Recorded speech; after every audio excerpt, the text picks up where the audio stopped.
Good morning, everybody. My name is Ryan Carpola. Today I'm talking about Week 8, Class FTT 122 for SDI. And cat's being loud again. And I have to talk about disassembling another dummy round, which I have right here. Obviously, no primer, no powder, nothing like that. Then I have to make a draw up a concept, do a little history fact, which I'm okay with. So to get us started, I got the hammer that was provided through SDI, and since this is stamped with a 7mm Remington, I already know that this is a 7mm. So grab one of my bigger ones, put it in the hammer. And I'm going to actually turn you guys towards my anvil here. And always safety first. And let's see how many whacks it takes this time.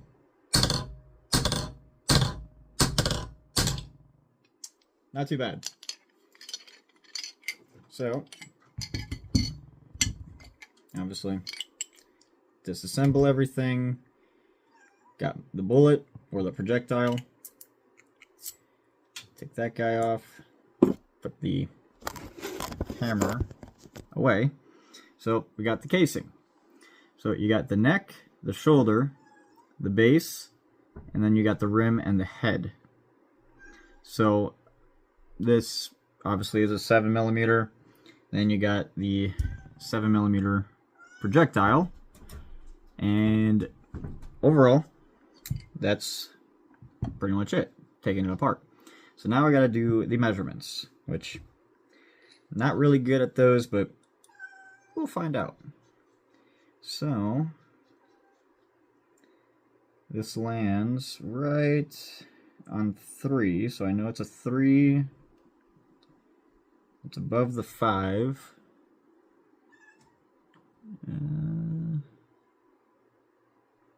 Alright, so let me draw this up real quick, and then I'll do measurements. I'll be right back.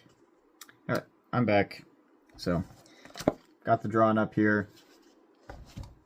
Not too hard, of course. So, back to actually measuring the diameter of the bullet. So, it does lie on a 3, and it's just a little above a 5. So I got 3, and then the other number,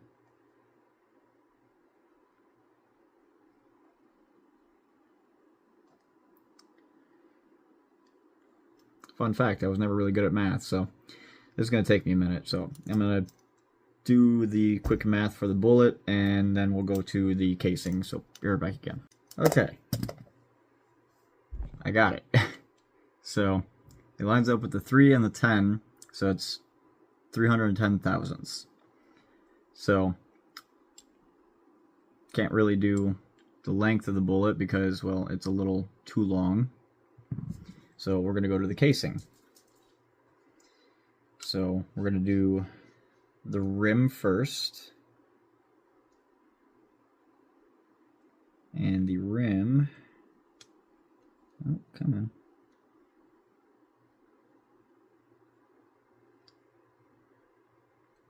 Is 525.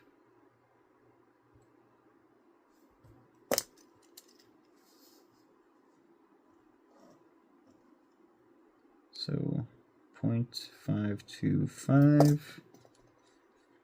Can't do the length either because, well, it's a little too long again. So we're going to do the neck.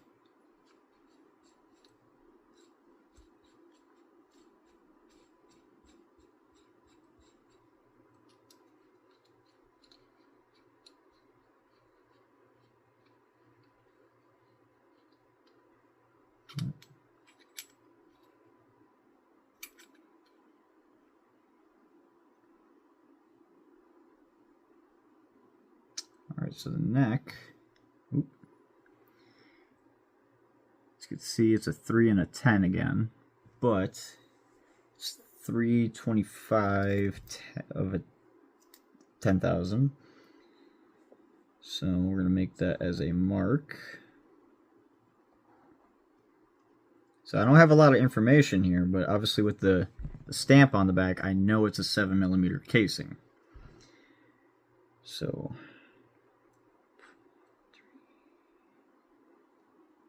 2.5. Alright. So now we got that out of the way, which took probably far longer than it needed to be. Obviously, with my not a lot of information, I do know a little bit. But obviously with the stamp on the back of the casing, it does help me out a lot, which in this case, the stamp, if I go to my other page here, because I did write some notes ahead of time, the stamp is actually a commercial Western cart stamp, which, hey, that's unique and different. So a little bit of history on the 7mm cartridge. It was initially introduced in 1957, and there is a lot of different stuff about it, which also I just reminded myself that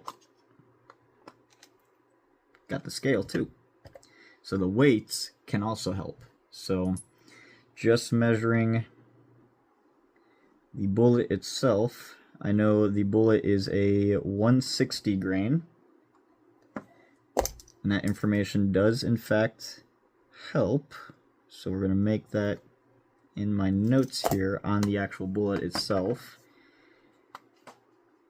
Turn that guy off.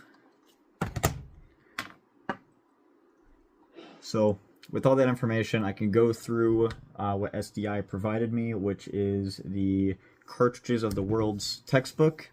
And there's a diagram near the back of the book where it does pretty much say what kind of cartridge, using just the littlest information that I can find.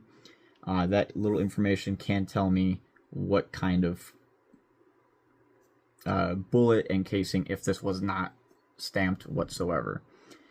That's why having this book is actually super beneficial for obviously gunsmiths or people like me where they're going into the schooling to become a gunsmith. It helps.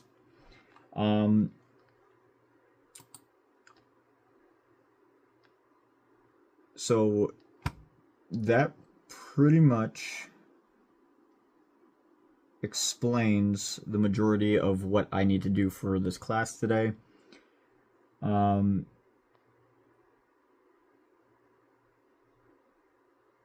But yeah, so I mean, I've disassembled the 7mm. You guys saw me do it. It wasn't too hard to do with the little hammer that SDI did provide me.